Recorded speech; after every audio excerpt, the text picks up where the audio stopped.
नमस्कार मित्रों, doctor concept के डिजिटल प्लेटफॉर्म पर आपका फिर से स्वागत। लगातार हम जो है भारत का भूगोल उस पर चर्चा कर रहे हैं। अगला जो बिंदु है अपना वो कल जो मैं कंटिन्यूएशन में क्लास में प्रायद्वीपीय पठार पढ़ा रहा था, जिसमें प्रायद्वीपीय पठार में हमने पर्वतीय भाग जो हैं वो कौन कौन से हैं उनके बारे में जो है अध्ययन किया था। उसके जितने भी तथ्य जो परीक्षा में आते हैं, जितने प्रश्न बनते हैं, उस पर मैंने विस्तृत आपके साथ चर्चा की थी।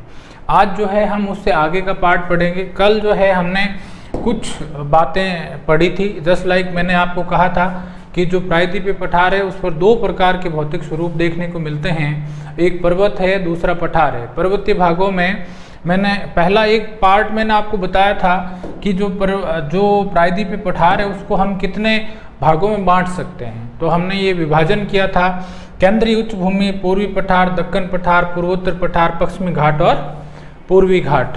तो मैंने आपको ये बताया था कि कई बार जो है पूर्वी पठार में कौन सा शामिल है, ऐसा प्रश्न आता है। केंद्रीय उच्च भूमि में कौन सा भाग शामिल है, ऐसा प्रश्न आ जाता है। पूर्वोत्तर पठार या अतिरिक्त प्रायद्वीपीय भारत पठार क्या है, ये भी सवाल बहुत रिलेवेंट क्वेश्चन है। कई बार प्रतियोगी परीक्षाओं में ये प्रश्न पूछा जाता है, क्यों और कैसे उस पर अपन बात करेंगे। यहाँ मैं कुछ बातें जो है आपके साथ ऑलरेडी डिस्कस कर चुका था, जिसमें एक जो है पर्वतीय भाग, जिसमें पश्चिमी घाट की बात हमने की, विंध्यन श्रेणी जो है वो किस तरह से विस्तृत है, कौन कौन से भाग है, और जो आपके सतपुड़ा श्रेणी है वो किस तरह से है, उसका कितना विस्तार है, कहाँ तक है, कौन कौन सी श्रेणियाँ उसमें शामिल है, और जो है वेस्टर्न घाट और ईस्टर्न घाट जो है उसमें कौन कौन सी श्रेणियाँ आती है, कहाँ कहाँ पर उनका विस्तार है, क्या क्या नाम है, कौन सी ऊंची चोटियाँ हैं आदि। और उसके बाद जो है हमने यहाँ पर जो है दर्रे पढ़े थे, जो वेस्टर्न घाट के साथ में दर्रे हैं, पासेस हैं, उनकी चर्चा हमने की थी कि कौन कौन से पास हैं। इनका सवाल कई बार दक्षिण से उत्तर के क्रम में पूछा जा सकता है, या सवाल यह आ सकता है कि किन दो श्रेणियों के बीच में हालिया जो परीक्षाएं हुई आरपीएससी की उसमें जो है सिनकोट दर्रा पूछा गया था। आपको पता होगा कि किन दो श्रेणियों के बीच में आता है, तो आपको ध्यान रखना है। चलिए, तो ये इन सभी चीज़ों की जानकारी के लिए आप मेरा जस्ट इससे प्रीवियस जो लेक्चर है उसको देख सकते हैं। आगे हम जो है अभी जो बात करने जा रहे हैं वो पर्वतीय भाग के बाद में दूसरा पार्ट आ जाता है अपना पठार। तो पठार कौन कौन से भागों में विभाजित है, किस तरह का पठारी संरचना है आदि। मैंने आपको ये कहा था कि हमने इसको कई सारे भागों में बांट रखा है। उसमें से पहला जो पार्ट है वो केंद्रीय उच्च भूमि है। कौन सा भाग है? केंद्रीय उच्च भूमि। ठीक है, इससे संबंधित सवाल भी आ सकता है, सेंट्रल हाईलैंड के नाम से जिसको जाना जाता है। केंद्रीय उस भूमि में क्या क्या शामिल है, तो मैंने आपको कल कहा था कि जैसे अरावली जो रेंज है वो केंद्रीय उच्च भूमि का भाग है, मालवा का पठार केंद्रीय उच्च भूमि का भाग है, बुंदेलखंड का पठार, विंध्यन पठार जो है वो केंद्रीय उच्च भूमि का भाग है। ठीक है, तो केंद्रीय उच्च भूमि के अंतर्गत जो है पठार है, उनमें सबसे पहला जो विषय आपके सामने दिखाई दे रहा है वो मालवा पठार है। मालवा पठार अरावली के दक्षिण में, दक्षिणी पूर्वी जो भाग है उस तरफ फैला हुआ है, और ये गुजरात, मध्य प्रदेश और राजस्थान के सीमावर्ती क्षेत्रों में इस पठार का विस्तार है। इस पठार का जो राजस्थान में विस्तार है इसे हम हाड़ौती पठार के नाम से जानते हैं। ठीक है, तो हाड़ौती पठार जो है उसी का एक भाग विंध्यन कगार के नाम से भी जाना जाता है, विंध्यन एस्कार्पमेंट के नाम से भी जाना जाता है। धौलपुर का लाल पत्थर आपको पता है काफ़ी फेमस है। ठीक है, तो ये इसी ग्रुप का पार्ट है। जो हाड़ौती पठार है उसकी भी मिट्टी जो है मध्यम काली है, मालवा पठार की मिट्टी भी मध्यम काली प्रकार की है। कपास की खेती के लिए उपयुक्त प्रकार की मिट्टी होती है, उस पर फिर बात करेंगे। तो मालवा पठार जो है वो जो है बेसिकली जो हमारे दक्षिणी पश्चिमी भाग है राजस्थान के उस तरफ विस्तृत है, दक्षिणी पूर्वी भागों की तरफ विस्तृत है। राजस्थान, गुजरात और मध्य प्रदेश के जहाँ सीमा मिलती है उस क्षेत्र में इसका विस्तार है। उपजाऊ है, नदियों की दृष्टि से सदा निरा नदियाँ रही है। राजस्थान के भौतिक विभागों की जब अपन बात करते हैं, क्योंकि प्रतियोगी परीक्षाओं की दृष्टि से काफ़ी उल्लेख जो है, अगर हम मूणोत नैनसिरी ख्यात, आपने इतिहास में पढ़ा होगा, मूणोत नैनसिरी ख्यात में भी राजस्थान के भौतिक भागों का वर्णन मिलता है। और कितने भौतिक भाग राजस्थान के बताए गए हैं, तो उसमें 3 भाग जो है उनका वर्णन मिलता है, मरु, मेरु और माल। 3 भाग, मरु, मेरु और माल। मरु का मतलब डेजर्ट, मेरु का मतलब जो अरावली ट्रैक्ट है, आपने नाम सुना होगा अजय मेरु। तो ये जो शब्द है अजमेर बाद में बना, अजय मेरु रहा है। मेरु जो है वो पर्वत क्रम के लिए उपयुक्त प्रयुक्त हुआ है। प्राचीन टाइम से ये जो है शब्दावली प्रयुक्त होती रही। और माल जो शब्द है वो मालवा क्षेत्र के लिए रहा, ठीक है, जो राजस्थान के बेसिकली वेस्टर्न राजस्थान में पड़ने वाले बड़े अकालों के समय बहुत महत्वपूर्ण जो है क्षेत्र रहा करता था, ठीक है। तो मालवा पठार का ये जो है पार्ट है। इसके बाद हम दूसरे भाग की तरफ बढ़े अगर, तो बुंदेलखंड पठार है। अब अगर बुंदेलखंड के एक्सटेंशन की बात करें तो मध्य प्रदेश में एक स्थान है जिसका नाम है पन्ना। पन्ना मध्य प्रदेश में है, विंध्यन श्रेणी के जो है पास में स्थित है। पन्ना जो है वो राष्ट्रीय टाइगर रिजर्व भी है, नेशनल टाइगर रिजर्व भी है, इसलिए पन्ना का नाम जो है कई बार जीके में आपने पढ़ा होगा। दूसरी बात, भारत में डायमंड प्रोडक्शन जो है, हीरे का जो उत्पादन है वो पन्ना में होता है। पन्ना स्थान है और हीरा जेम्स है, दोनों में अंतर है, लेकिन ये ध्यान में रखना है, एक संयोग ही समझ लीजिए कि हीरे का उत्पादन पन्ना क्षेत्र में होता है। खैर, तो पन्ना जो है मध्य प्रदेश का, पन्ना क्षेत्र के अंतर्गत जो है पन्ना क्षेत्र से लेकर बुंदेलखंड का जो पठार है वो यमुना नदी तक, ये यमुना नदी इस तरफ चल रही है, तो पन्ना से लेकर, ये पन्ना क्षेत्र से लेकर यमुना नदी तक का जो भाग है इसे क्या कहा जाता है, इसे बुंदेलखंड पठार कहा जाता है। ये पठार चूंकि यहाँ पर जो इसका ढाल है वो इसी तरफ है और कुछ मानसूनी रिवर्स जो है इसके साथ में रहती है, तो ये काफी कटा फटा पठार है। ओके, अगर हम इसकी बात करें पन्ना बुंदेलखंड जो पठार है उसकी, तो यहाँ यूपी एमपी जो है उसके 4 जिले इसमें शामिल है और 4 ही जिले यूपी के शामिल है, यानी टोटल लगभग 2 राज्यों के 8 जिलों में ये पठार फैला हुआ है, ठीक है। आता केंद्रीय उच्च भूमि के अंतर्गत है, इस बात का आपको ध्यान रखना है।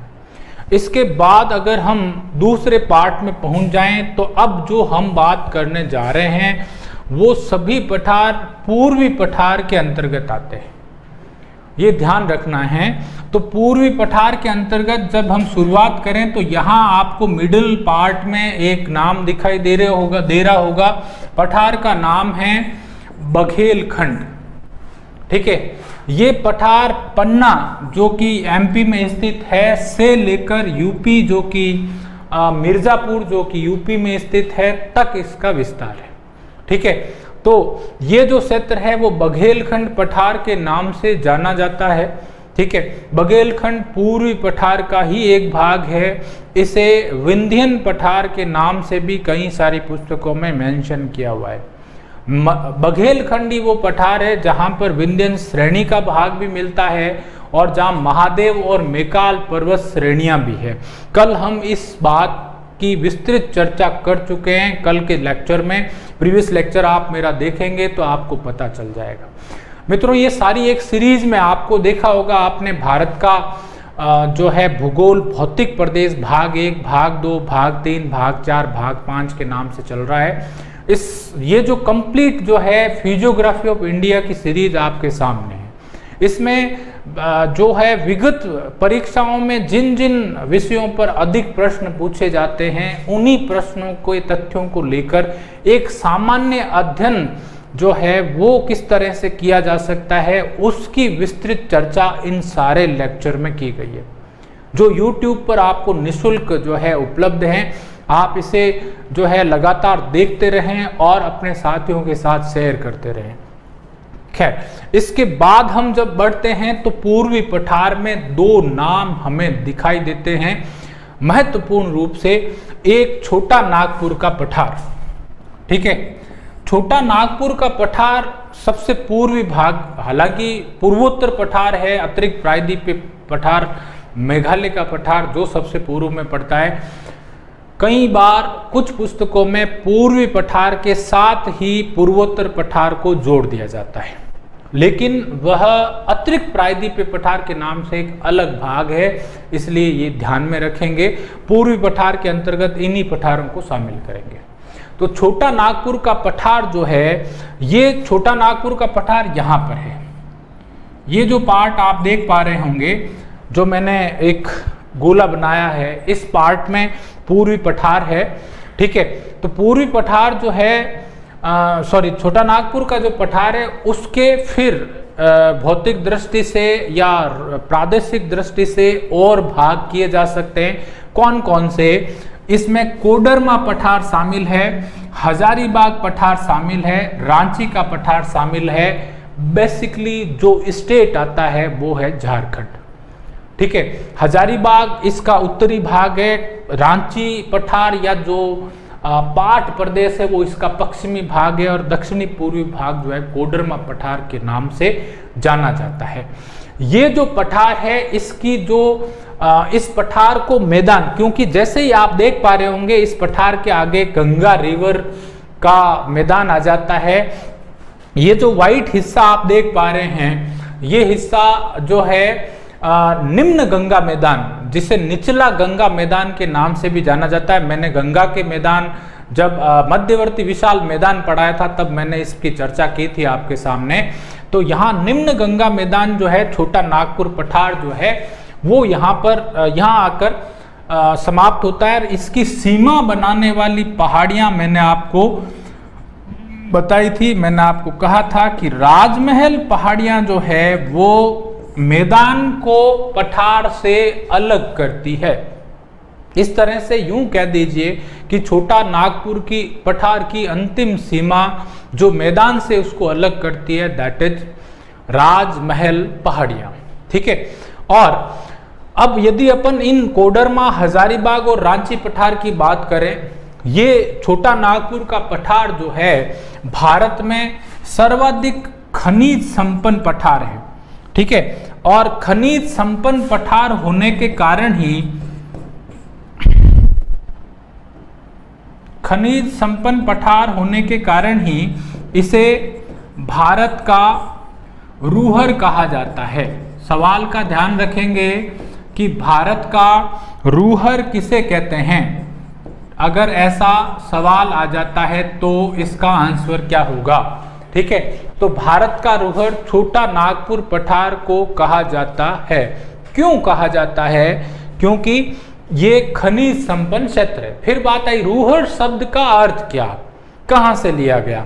रूहर जो है जर्मनी का एक स्थान है, जर्मनी का एक प्रदेश है। जर्मनी में सर्वाधिक खनिज संपन्न एवं औद्योगिक प्रदेश को रूहर के नाम से जाना जाता है। तो भारत में जो धात्विक खनिजों की दृष्टि से सर्वाधिक संपन्न क्षेत्र है वो छोटा नागपुर का पठार है।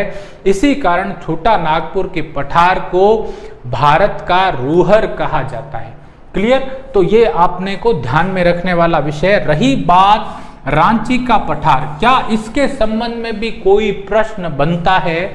तो यहाँ ये बात ध्यान में रखने वाली है कि रांची का जो पठार है उसे पाट प्रदेश के नाम से भी जाना जाता है, ठीक है। ये सपाट ऊंचा भाग है। रांची बेसिकली खुद जो शहर है वो एक बैथोलित संरचना के ऊपर बसा हुआ शहर है, ज्योग्राफिकली बता रहा हूं। और पाट किससे कहते हैं? बेसिकली क्या होता है कि जैसे जो लावे का विस्तार है वो इस तरह से हो जाता है, तो कई बार क्या होता है कि जैसे ये लावा जो है, ये पट्टी बनी हुई है, इसमें नदियां जो क्या करती है, इस लावे की पट्टी को काट देती है। जैसे मान लीजिए नदी ने काट के इसको गहरा कर दिया, तो ऐसी स्थिति में क्या होता है कि एक पार्ट दूसरे से अलग हो जाता है। इस तरह के अलग अलग पार्ट हमारे सामने आ जाते हैं।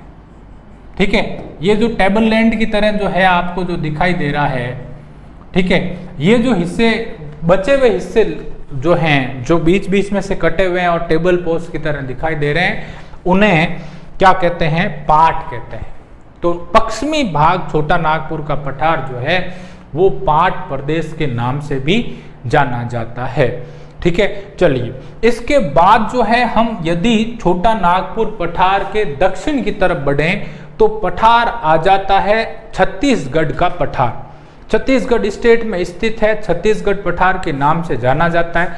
छत्तीसगढ़ को धान का कटोरा कहा जाता रहा है। चावल का उत्पादकता की दृष्टि से काफी महत्वपूर्ण स्टेट रहा है, इसलिए छत्तीसगढ़ का जो दक्षिणी भाग है, इस भाग में एक पठार है जिस पठार को किस नाम से जाना जाता है? इस पठार को दंडकारण्य पठार के नाम से जाना जाता है। ठीक है, ये सवाल काफी इंपॉर्टेंट है।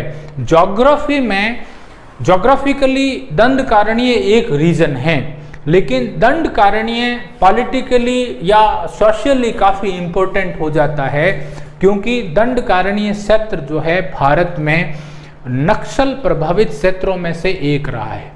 इसके बहुत सारे स्थान ऐसे हैं जो नक्सल की समस्या से आज भी ग्रसित हैं।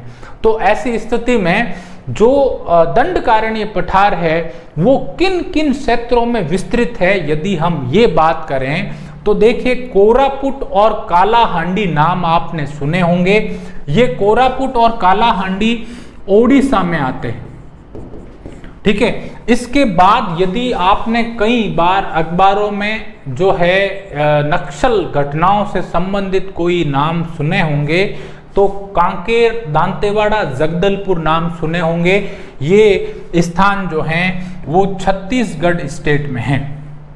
ओके, और इसके बाद विशाखापट्टनम और श्रीकाकुलम जिले जो हैं वो आंध्र प्रदेश में हैं। तो आप इस बात को अच्छी तरह से समझ गए होंगे कि दंडकारण्य पठार ओडिशा, छत्तीसगढ़ और आंध्र प्रदेश के सीमावर्ती जो भाग जो मिलते हैं, उन क्षेत्रों में दंडकारण्य पठार स्थित है। दंडकारण्य पठार जो है वो नक्सल प्रभावित क्षेत्र होने के कारण काफी चर्चित रहता है। कई बार सवाल पूछा जाता है दंडकारण्य पठार कहाँ स्थित है, किस लिए जाना जाता है। दंडकारण्य क्षेत्र एक दुर्गम वन क्षेत्र भी है, इसलिए इस पठारी भाग को दंडकारण्य वन के नाम से भी जाना जाता है। ये यहाँ पर आपके पूर्वी पठार समाप्त हो जाते हैं। ठीक है, अब जो है आगे जो पार्ट हमारे सामने है वो दक्कन पठार के नाम से जाना जाता है। इस बात को समझेंगे कि दक्कन पठार क्या है। ठीक है, अब दक्कन पठार जो आपको ये हिस्सा दिखाई दे रहा है, ये पूरा दक्कन के नाम से जाना जाता है। दक्कन जो बेसिकली पठार है उसमें हम उसको 3 भागों में विभाजित कर देते हैं। पहली बात कि उसकी उत्पत्ति कैसे हुई होगी उस पर बात करते हुए विभाजन का जो पक्ष है उसको मैं रखूंगा आपके सामने। तो यदि मैं बात करूं किसकी, दक्कन पठार की, तो इसका पहला विषय आ जाता है कि दक्कन पठार की उत्पत्ति कैसे हुई। दक्कन पठार की उत्पत्ति जो है वो क्रिटेशियस काल में, ज्योग्राफिक में जो हम भूगर्भिक समय सारणी पढ़ते हैं उसको, पृथ्वी के इतिहास को कई सारे टुकड़ों में विभाजित किया गया है।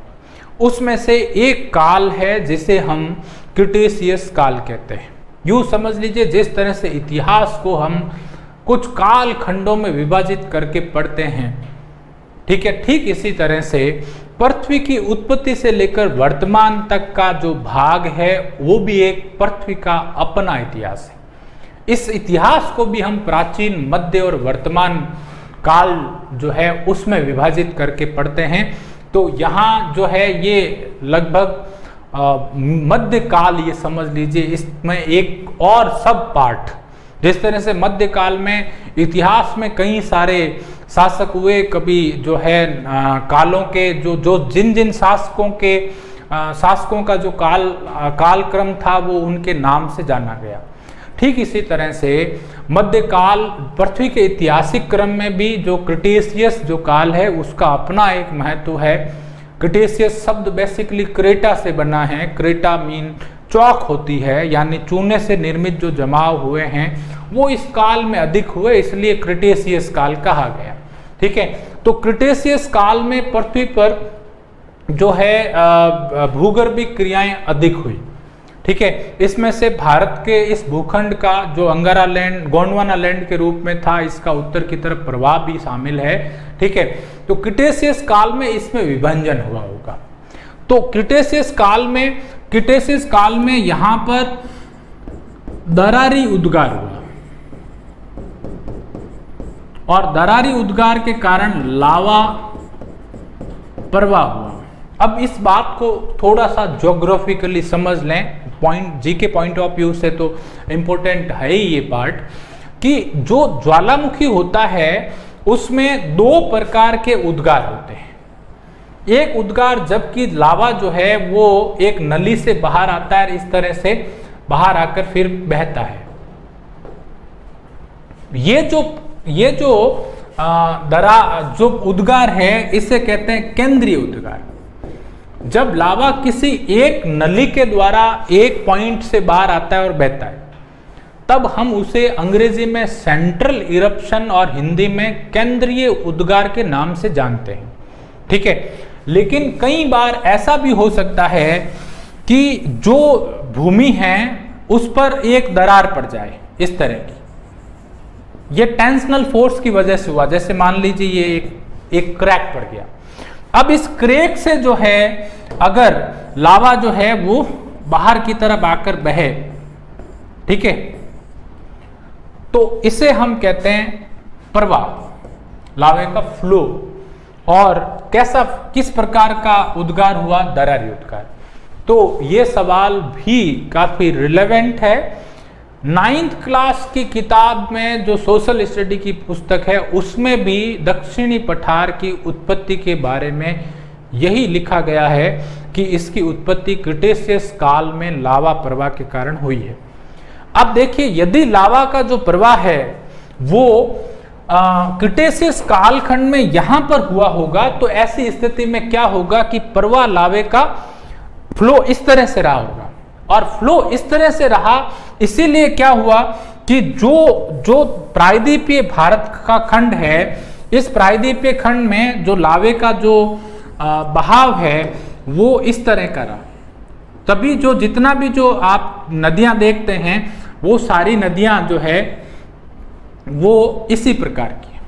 ठीक है, अब देखिए लावे का जब प्रवाह हुआ तो जो पूर्व का भाग है और जो पश्चिम का भाग है उसमें कई सारे स्टेप बन गए।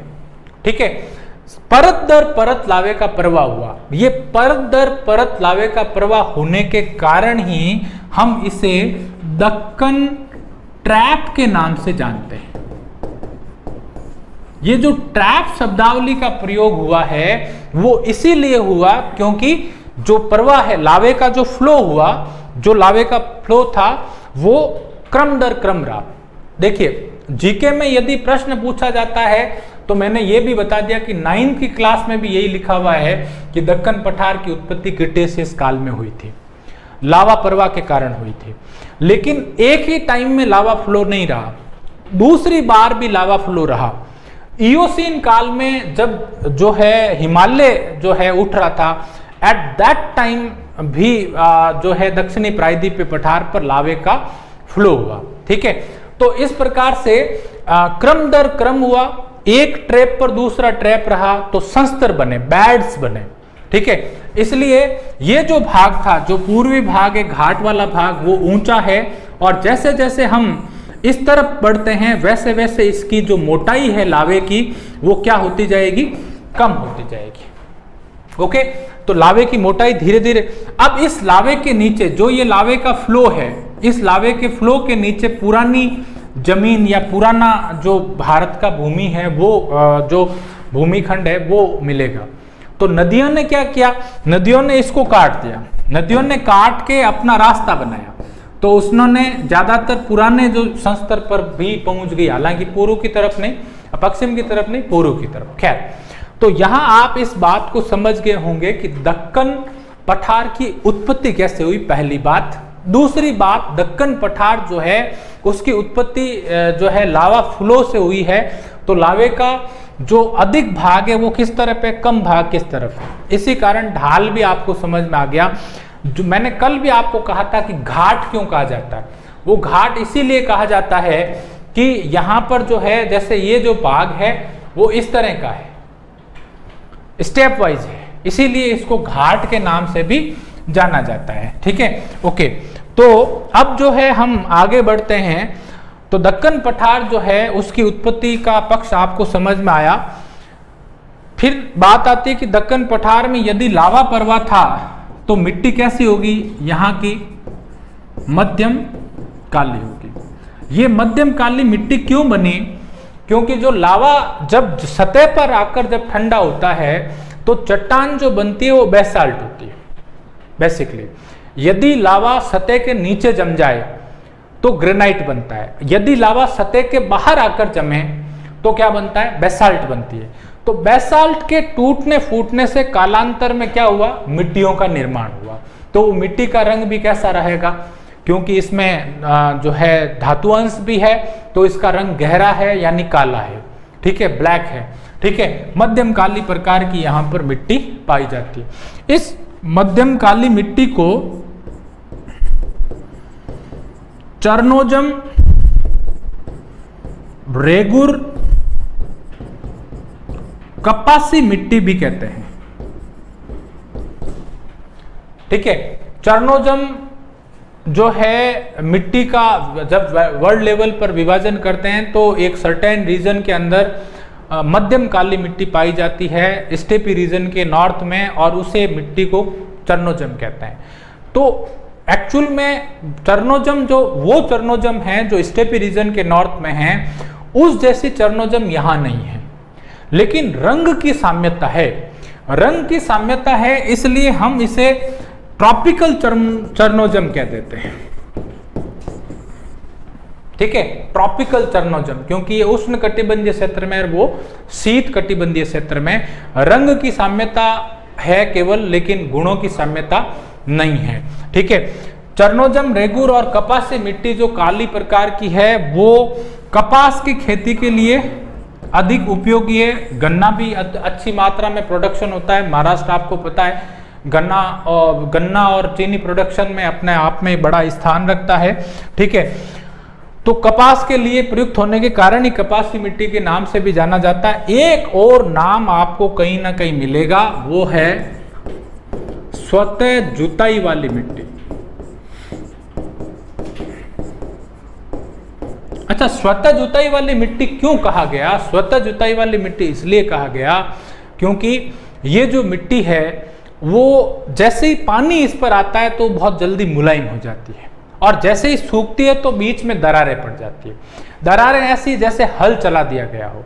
ठीक है, या घास पात से खुद को ढकने वाली मिट्टी के नाम से भी इसको जाना जाता है। ठीक है, तो बड़ी ग्रासेस जो है डाउन हो जाती है तो वो घास पात से ढकी हुई मिट्टी, या स्वतः जुताई होने वाली, अपने आप जैसे जिसकी जुताई करने की आवश्यकता नहीं हो, ऐसी मिट्टी जो है इसको काली मिट्टी के नाम से जाना जाता है। तो दक्कन पठार में, दक्कन जो पठार है उस दक्कन पठार के हम कई सारे भाग कर देते हैं। उसमें नंबर 1 पार्ट है जिसे कहा जाता है दक्कन ट्रैप। दक्कन ट्रैप का जो सर्वाधिक विस्तार है वो महाराष्ट्र में। ठीक है, उसके बाद नंबर 2 जो भाग है उसे हम कहते हैं आंध्रा पठार। इस बात को समझेंगे, ये आंध्रा पठार यहां पर आता है। आंध्रा पठार के 2 भाग हैं। ठीक है, एक भाग जिसे कहते हैं तेलंगाना पठार और दूसरा भाग जिसे कहते हैं रॉयल सीमा पठार। ये हमें थोड़ा सा ध्यान रखना है। ठीक है, तेलंगाना स्टेट बन चुका है और तेलंगाना स्टेट बनने के पीछे एक बड़ा कारण था उसकी जो है भौतिक संरचना और वहां की आर्थिक संरचना। एक्चुअल में तेलंगाना वेस्टर्न घाट के इस तरफ पड़ता है तो जो मानसून से प्राप्त वर्षा इंटीरियर क्षेत्र होने के कारण और घाट के पूर्व में होने के कारण, वृष्टि छाया क्षेत्र के रूप में होने के कारण यहाँ वर्षा कम होती है। तो ऐसी स्थिति में ये शुष्क और अर्ध शुष्क प्रकार की प्रकृति रखता है, या यूं समझ लीजिए कि राजस्थान के जब अपन भौतिक विभाग करते हैं तो बीच में एक सेमी एरिड एरिया, हम अरावली और 25 सेंटीमीटर वर्षा रेखा के बीच में जो सेमी एरिड टाइप का जो क्लाइमेट जो एरिया डिवाइड करते हैं वही ये है। तो शुष्क प्रकृति है, इसलिए ज़्यादा जो है कृषि में जो है उन्नति नहीं कर पाया, कई सारी इसकी अपनी समस्याएं थी, इसलिए एक अलग स्टेट की मांग उठी और तेलंगाना बना। तो तेलंगाना पठार तेलंगाना स्टेट के अंदर है। आंध्रा कर्नाटका की सीमा के ऊपर जो पठारी भाग है, जो भी ये पठारी भाग भी शुष्क प्रकृति का है, यहाँ पर भी जो है मानसून बहुत अच्छा नहीं होता, इसे रॉयल सीमा पठार के नाम से जानते हैं।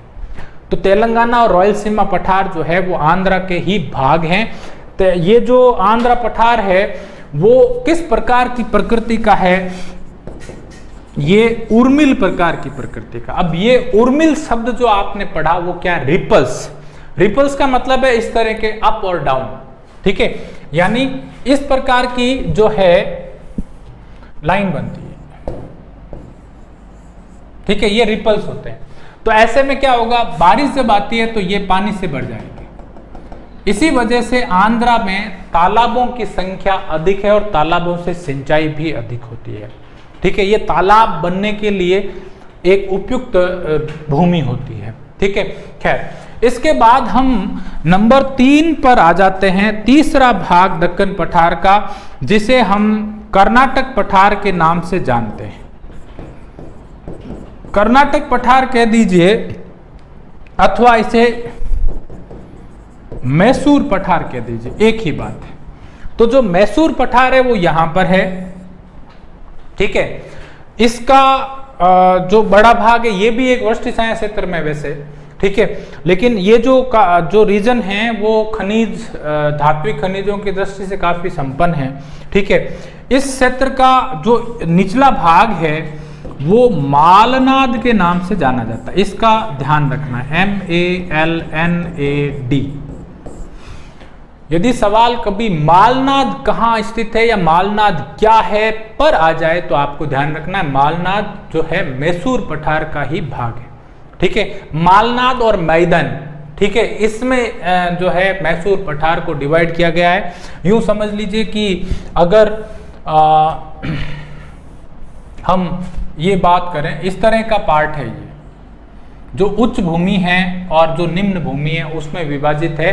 भलनाड शब्द भी मिलता है एक, ठीक है। तो भलनाड मालनाद एक ही बात है और मैसूर पठार के अंतर्गत आते हैं, क्लियर, ठीक है। तो ये जो है हमारा पठारी भाग है। कौन से पठार भाग, जिसे हम दक्षिणी पठार, देखिए इसे आप दक्षिणी कह दीजिए, इसे आप पूर्वी कह दीजिए और इसे आप केंद्रीय पठार कह दीजिए, एक ही बात है। तो दक्षिणी पठार के जब आप भाग करते हैं तो दक्कन, आंध्रा पठार और कर्नाटका पठार। पूर्वी भाग के जब भाग करते हैं तो छोटा नागपुर पठार, छत्तीसगढ़ का पठार, बघेलखंड का पठार और दंडकारण्य पठार। और जब हम केंद्रीय उच्च भूमि की बात करते हैं तो केंद्रीय उच्च भूमि के अंतर्गत क्या क्या शामिल हो जाएगा, अरावली शामिल हो जाएगा, उसमें मालवा का पठार शामिल हो जाएगा, उसमें बुंदेलखंड का पठार शामिल हो जाएगा, विंध्यन पठार शामिल हो जाएगा। ये सभी पठार सेंट्रल हाईलैंड्स यानी केंद्रीय उच्च भूमि में शामिल है। अब इन तीनों को अलग अलग कर दें तो मैंने कहा केंद्रीय, पूर्वी और दक्षिणी। अब सवाल यदि इन तीनों से इतर पठार पर यदि आते हैं तो एक और पार्ट हमारे सामने आ जाता है और वो क्या, ठीक है। तो इसके इतर जो पार्ट है उसको समझे। देखिए पठारी भाग को अगर विभाजित करें तो वो इस तरह का है कुछ, ये यूं जो है पठारी भाग आ जाता है, ये पठारी भाग है, ठीक है, जिसमें हमने जो विभाजन किया ये केंद्रीय उच्च भूमि हो गई, ये पूर्वी हो गया और ये दक्षिणी पठार हो गया, क्लियर। अब यहां पर क्या होता है कि ये जो पार्ट है बीच में, ये जो भाग है, यहां नदी का मैदान है। कौन सी नदी, तो आपको पता है कि यहां पर गंगा और उसकी सहायक नदियां इधर से ब्रह्मपुत्र आती है। ठीक है, तो यहां क्या होता है कि ये नदी का मैदान है, इसे हम कहते हैं निम्न गंगा मैदान। ठीक है, अब एक पठारी भाग जो है हमें और देखने को मिलता है, मैं आपके सामने बना देता हूं दिस वन।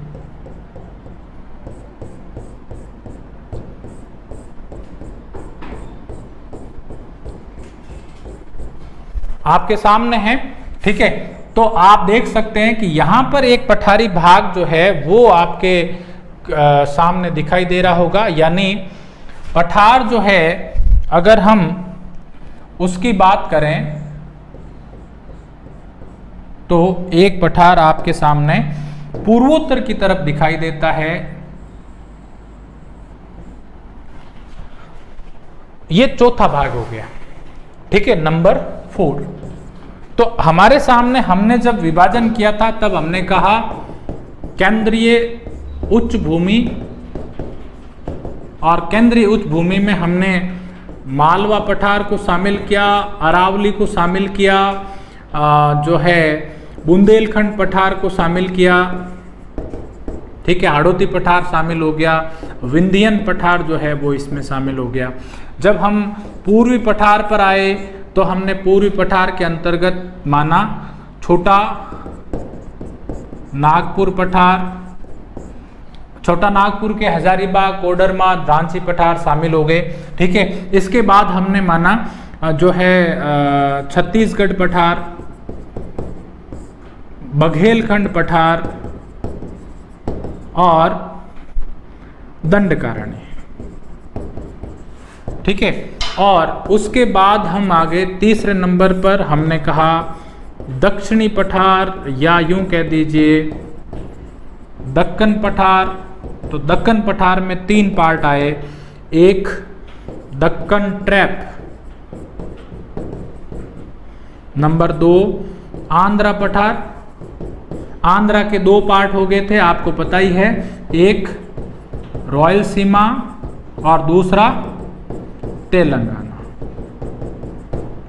और तीसरा जो पठार था वो था मैसूर पठार या कर्नाटक पठार। ये बात अब तक बढ़ चुका है। अब जो मैंने चौथा नाम लिखा वो क्या है, तो यहां ध्यान रखेंगे चौथा भाग है अतिरिक्त प्रायद्वीपीय पठार। ऐसा माना जाता है कि ये और ये हिस्सा जुड़ा हुआ है, और भारत, ये जो प्राचीन भूखंड है वो दोनों एक ही है। ठीक है, लेकिन कालांतर में ये जो नदियों का जो भाग जा रहा है, इसने इस भाग को इस तरह से बना दिया। यानी जैसे जैसे मलबा डंप हुआ तो जमीन का भाग झोल के रूप में, सैग के रूप में आ गया। तो पठारी भाग जो था वो जो है डाउनवर्ड हो गया उसका, और यहां पर मैदान का निर्माण हुआ जिसे हम क्या कहते हैं, निम्न गंगा मैदान के नाम से जानते हैं। तो ऐसी स्थिति में ये 2 भाग अलग हो गए। ये प्रायद्वीपीय पठार है, ये भी पठार है, लेकिन दोनों के बीच में एक गैप आ गया। बात समझ में आ गई? अब ये प्रायद्वीपीय पठार है तो इसको हमने क्या नाम दिया, अतिरिक्त प्रायद्वीपीय पठार। ठीक है, तो एक्स्ट्रा पेनिसुलर इंडिया, अतिरिक्त प्रायद्वीपीय पठार। तो अतिरिक्त प्रायद्वीपीय पठार कौन सा है, तो हम ये कहेंगे कि अतिरिक्त प्रायद्वीपीय पठार मेघालय का पठार अथवा शिलोंग पठार को कहा जाता है। फिर सवाल आया कि प्रायद्वीपीय पठार और अतिरिक्त प्रायद्वीपीय पठार को बांटने वाली रेखा, विभाजित करने वाला जो गैप है उसको क्या कहेंगे। तो ये जो बीच में आपको गैप दिख रहा है, जहां निम्न गंगा मैदान स्थित है, जो गंगा नदी का डेल्टा, गंगा और ब्रह्मपुत्र नदी का डेल्टा जो है, इस डेल्टाई क्षेत्र को क्या कहेंगे, तो ये जो भाग है ये है मालदा गैप। मालदा गैप कह दीजिए, हिंदी में अंतराल कह दीजिए, एक ही बात है। तो प्रायद्वीपीय पठार और अतिरिक्त प्रायद्वीपीय पठार अथवा मेघालय शिलांग पठार को अलग करने वाला अंतराल या गैप क्या कहलाता है? तो उत्तर क्या होगा? मालदा अंतराल अथवा मालदा गैप। मालदा गैप पर क्या है? निम्न गंगा मैदान या डेल्टाई क्षेत्र है। ठीक है, तो इसका जो अतिरिक्त प्रायद्वीपीय पठार है वो आपको पता है कि शिलांग पठार के नाम से जाना जाता है। इसका दक्षिणी भाग वार कंट्री के रूप से वार कंट्री के नाम से भी जाना जाता है। ठीक है, तो ये आपके पठारी क्षेत्र हैं। इस पठारी क्षेत्र के बाद जो है हम तटीय मैदानों पर आ जाते हैं कि कौन कौन से कोस्टल प्लेन्स किस तरह के हैं। तो अगर हम यहीं पर इसकी बात करें तो आपको जो हिस्सा ब्लैंक दिखाई दे रहा है, ठीक है, वो हिस्सा एक्चुअल में जो है ये जो भाग है ये भाग मैदानी क्षेत्र है। यहां आप ये देख पा रहे होंगे कि मैदानी क्षेत्र का जो विस्तार है वो कम और ज्यादा है। ठीक है, यानी अगर मैदान को देखा जाए, जो कलर पट्टी आपको दिखाई दे रही है, ये जो मैदान है इसे पूर्वी तटीय मैदान कहा जाता है और ये जो मैदान है इसे पश्चिमी तटीय मैदान कहा जाता है। ठीक है, पहले इस बात को भी समझ लें कि यदि हमसे ये सवाल पूछा जाए कि कोस्ट कौन से हैं, ठीक है, अगर हमारे सामने तट का सवाल आए तो सवाल का उत्तर बदल जाएगा। तट अलग चीज है, तटीय मैदान अलग चीज है। ठीक है, कोस्ट लाइन का मतलब है जो ये कोस्ट है, तट जो है। तो यहां तट की अगर बात करें तो ये पाकिस्तान भारत के सीमावर्ती भाग से लेकर खंबात की खाड़ी के इस बिंदु तक का जो ये भाग है ये कोस्टल नंबर 1 है और इस कोस्ट लाइन को हम कहते हैं काठियावाड़ तट। ठीक है, फिर जो है तापी, जो ये नर्मदा तापी का मुहाने से लेकर अगर हम गोवा तक की बात करें तो इस तट को कहा जाता है कोंकण तट। कोंकण तट इसलिए कहा जाता है क्योंकि महाराष्ट्र में जो साहित्यिक भाषा है वो कोंकणी है। नाम सुना होगा कोंकणी भाषा का आपने। सत्यव्रत शास्त्री एक लेखक हैं, पहले लेखक हैं ऐसे जिनको कोंकणी भाषा में साहित्य अकादमी पुरस्कार से नवाजा गया था। अगर जीके के प्रश्नों में पुराणों में कहीं देखेंगे तो कोंकणी भाषा होने के कारण कोंकण तट के नाम से जाना जाता है। ठीक है, गोवा से लेकर मंगलोर तक का भाग, मंगलोर कर्नाटका में है। ठीक है, गोवा से मंगलोर तट तक का जो भाग है इसे कन्नड़ तट के नाम से जाना जाता है। किस नाम से? कन्नड़। अब कन्नड़ तट क्यों कहा जाता है? कन्नड़ भाषा की वजह से कहा जाता है। इसके बाद जो है यहां से लेकर कन्याकुमारी तक का जो पॉइंट है कैप कॉमोरिन, इस तट को कहा जाता है मालाबार। मालाबार तट क्यों कहा जाता है? क्योंकि यहां पर कभी मालाबार शासकों का शासन रहा लंबे समय तक, इसलिए इसे मालाबार तट के नाम से जाना जाता है। यहां एक नदी है, आपने नाम सुना होगा कृष्णा नदी। कृष्णा नदी का ये डेल्टा है। ठीक है, तो कृष्णा नदी का डेल्टा तक अगर मैं एक लाइन बना दूं यहां पर, तो इस तट को कहा जाता है कोरोमंडल तट।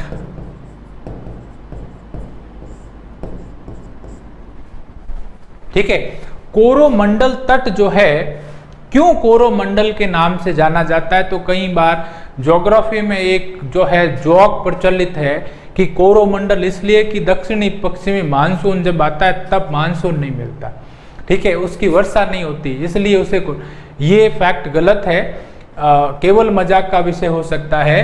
कोरोमंडल जो तट है वो इसलिए इसे कोरोमंडल कहा जाता है कि यहाँ पर कभी चोल शासक रहे और चोल शासकों के कारण इसे चोल मंडलम के नाम से जाना जाता था,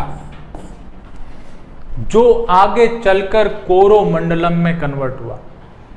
ठीक है, तो ये अपभ्रंश है चोल मंडलम का, ना कि और कोई इसका हिंदी अर्थ निकलता है, ध्यान रखेंगे।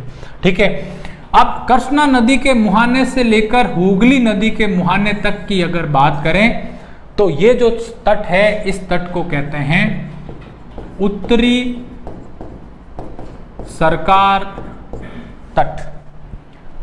उत्तरी सरकार तट इसलिए कि ब्रिटिश सत्ता जब प्रारंभ में भारत में जो पहला उसका निर्णायक युद्ध होने के पश्चात जो बक्सर और प्लासी के युद्ध थे, उसके बाद जो उन्होंने सत्ता का केंद्र बनाया था वो फोर्ट विलियम कोलकाता को बनाया था। आपको पता है, इतिहास आपने यदि पढ़ा है तो ऐसे में पूरा जो तंत्र है वो यहीं से चलता था।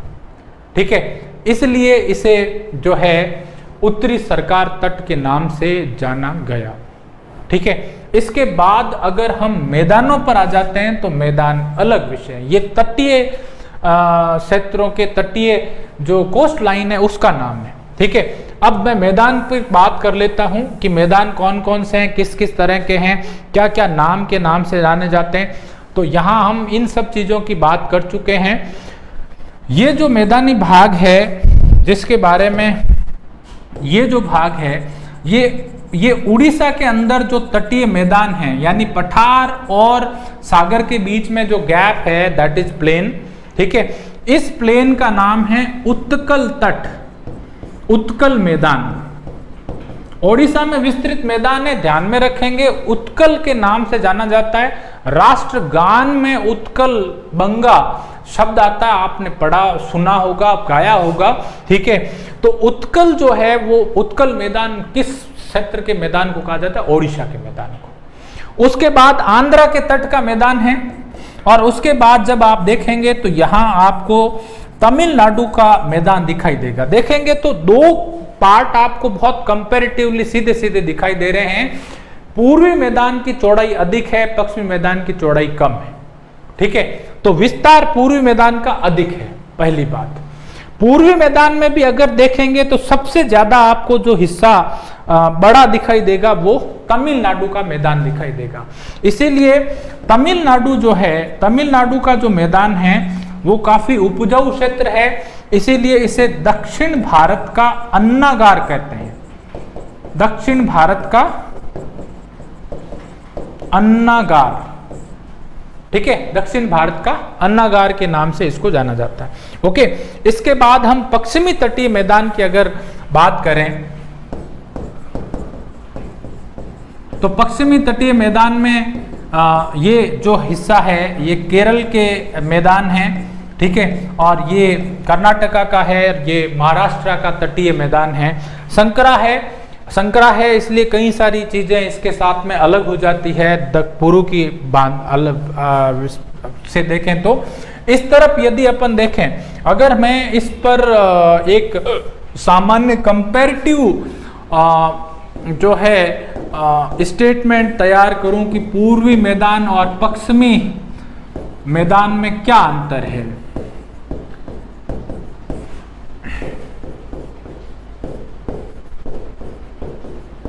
ठीक है, तो यहां पर पश्चिमी तटीय मैदान जो है वो कैसा है? संकरा है, जबकि ये मैदान चौड़ा है, पहली बात। दूसरी बात कि पश्चिमी तटीय मैदान जो है यहां पर सामान्यतया नदियां एस्चुरी बनाती है। एस्चुरी किसको कहते हैं, पहले इस बात को समझ लें कि बहुत सामान्य हिस्से में अगर अपन कहें कि ये एक धरातल है और यहां पर ये सागर है, तो यदि कोई इस स्थल से आने वाली नदी यहां पर सागर में सीधे मिलती हो, देखिए एक तो ऐसा होता है कि नदी जब सागर के पास आती है तो कई सारे टुकड़ों में विभाजित हो जाती है और इस तरह से जाकर सागर में मिलती है। ठीक है, इसे कहते हैं डेल्टा। विश्व की अधिकांश नदियां जो है वो क्या बनाती है, डेल्टा बनाती है। ठीक है, सामान्य डेल्टा, इसके कई सारे प्रकार होते हैं। लेकिन अगर हम यहां बात करें तो ये सीधे अगर पानी के अंदर प्रवेश कर गई है नदी, ठीक है, तो इसको हम कहते हैं एस्चुरी, ज्वार नदमुख के नाम से जाना जाता है। एक शब्द और इसमें इसके लिए प्रयुक्त होता है, ज्वार नदमुख। भारत में नर्मदा और तापी जो नदियां हैं वो ज्वार नदमुख बनाती है, डेल्टा की बजाय ज्वार नदमुख बनाती है। ठीक है, तो इधर की जो नदियां हैं वो क्या बनाती है, डेल्टा बनाती है। ठीक है, दोनों तरफ लेगून होते हैं, कोई विषय नहीं है। ठीक है, कि पश्चिमी तट पर भी लेगून पाए जाते हैं, इस तट पर भी लेगून पाए जाते हैं। एक शब्द और प्रयुक्त होता है कयाल। कयाल को कहते हैं बैक वाटर, पश्च जल क्षेत्र। जैसे आपने नाम सुना होगा, यहां केरल में वेम्बनाड झील है,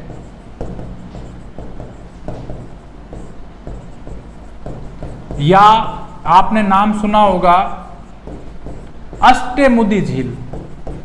ठीक है, जो अष्टमुदी या वेम्बनाड जो झीलें हैं, ये झीलें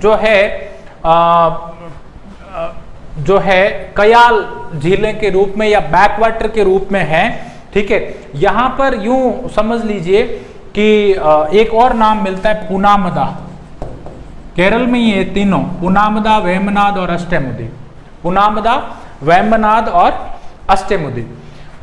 वेम्बनाड जो झील है, इसमें नेहरू ट्रॉफी आयोजित होती है। यह भी एक जीके का बड़ा सवाल है, कई बार प्रश्न पूछा जाता है कि नेहरू ट्रॉफी किस खेल से संबंधित है। तो नेहरू ट्रॉफी नौकायन से संबंधित है, इस बात का ध्यान रखेंगे।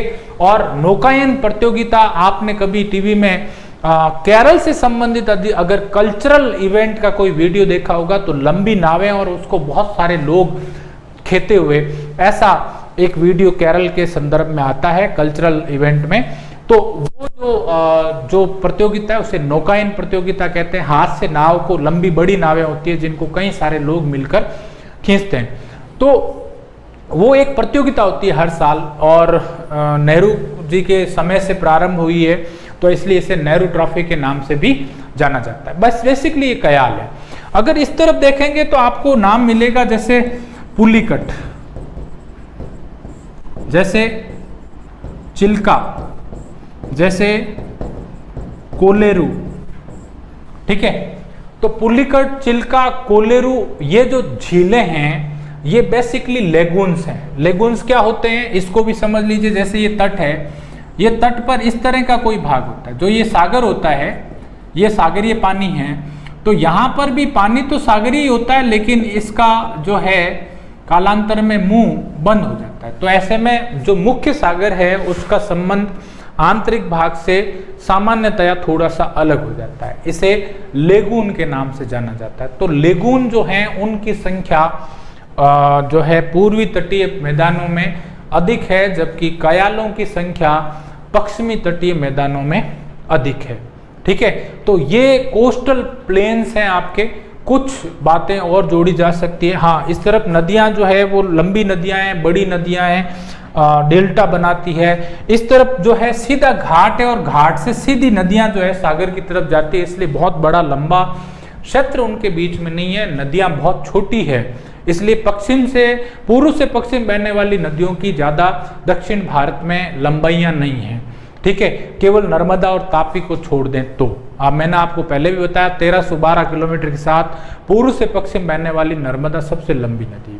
इसके अलावा बहुत सारी छोटी छोटी नदियां हैं जो घाट से सीधे निकलकर रन ऑफ हो जाता है वाटर, और सीधा पानी कहाँ चला जाता है, सागर में चला जाता है। इसलिए इन नदियों का बहुत अधिक भाग जो है डेल्टाई क्षेत्र विकसित नहीं करता है। ठीक है, तो ये जो अपना टॉपिक था, ये तमाम जो है जीके के फैक्ट हैं, बहुत सारे सवाल जो है इस पे बनते हैं। ठीक है। ये यहाँ पर हम भारत के भौतिक प्रदेशों का जो विभाजन है, द्वीपों की बात मैं पहले ही कर चुका हूँ आपके सामने, तो भौतिक प्रदेशों का जो विभाजन है वो यहाँ पर समाप्त होता है। अगला जो पार्ट है अकॉर्डिंग टू सिलेबस हम कुछ टॉपिक और लेंगे। जो है आपने अब तक बहुत अच्छा सहयोग दिया है, सारी क्लासेज आप अच्छी तरह से देख रहे हैं, नोट्स बनाइए उसके, और अधिक से अधिक संख्या में जो अपने मित्र हैं उन सभी को शेयर कीजिए। Thank you.